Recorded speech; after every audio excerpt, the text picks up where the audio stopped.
John Peachey, kia ora. Good morning. You're right.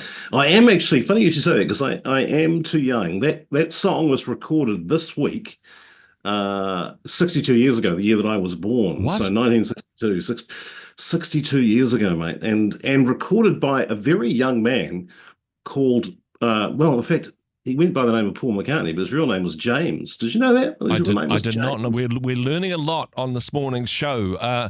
Yeah, James McCartney. I don't know. Yeah. No, yeah, well, it was James Paul McCartney to be Okay. fair, but Okay. Yeah. Yeah. yeah, interesting. I don't know why. So he's Sir James Paul McCartney, which is anyway, it's all by the by, really. But great song with the most simplest of lyrics. Yeah. Love Me Do. It wasn't a complex song, but I was thinking about that song this morning and just thinking about the fact that that message has never changed, right? This is what humanity is about. It's just Yeah.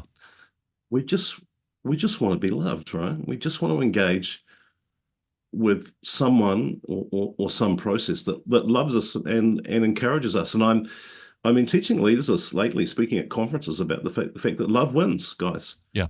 Is that regardless of all the other nonsense that we're talking about with high performance and high pastoral care and all the drama, what people want is they want to be loved.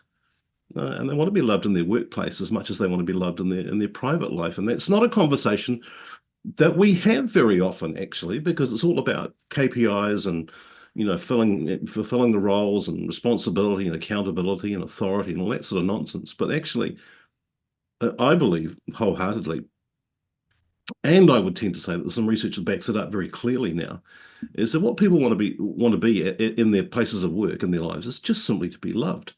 Yeah. And of course, there's a natural bridge into what we believe and who we believe it of, which is God is love, mate. I mean, it's Mm. just and it might sound like a namby-pamby thing to be talking about on a Monday morning, but I mean Well, that's I mean, to be fair, and to quote another classic Lennon McCartney lyric, it's all we need, apparently.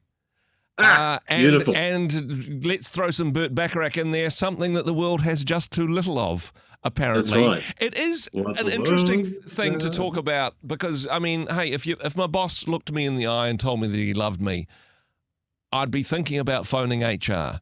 I mean, Yeah, it's got a that's bit right. it's got a bit of a bad reputation, Yeah, and there's a little bit of, I don't know, dog eat dog aspect to business.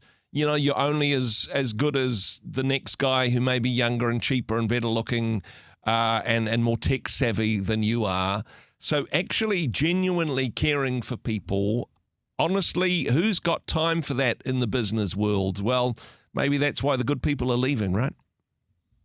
I think that's absolutely true. I just heard a quote the other day, Andrew, that said, I can't get any more time in my life, so what I need is more life in my time.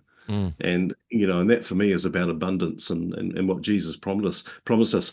I'm interviewing for my work a guy called in about a week's time, a guy called Alden Mills. Hmm. And Alden Mills is a retired Navy SEAL commander, 7 tours of duty in Afghanistan and Iraq. This guy is a trained killer. He's a leader of trained killers and a trainer of trainers of trained killers. Yeah. So the guy knows what he's about. And he made this statement about leadership. He said you must have affection for those that you lead.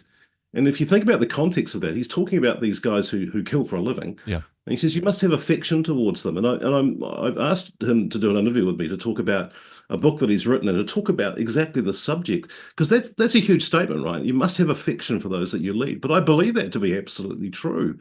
Is that we've got to actually express love if we want the best out of people. Actually, the carrot and stick thing, Yeah. throw that out the window. It's actually people feeling loved and people feeling like in your workplace, and this applies not only in your workplace, it applies at church, but it does apply in the workplace. That Yeah. is, the people who lead me have my best interest at heart. Do Mm. they actually care and love where I'm going and what happens to me?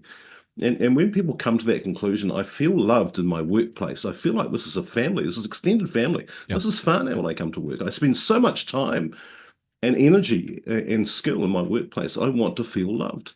And When it comes yeah, to when it comes to train killers, though. I'm finding it difficult to carry that metaphor into it. What the world needs is more affectionate trained killers.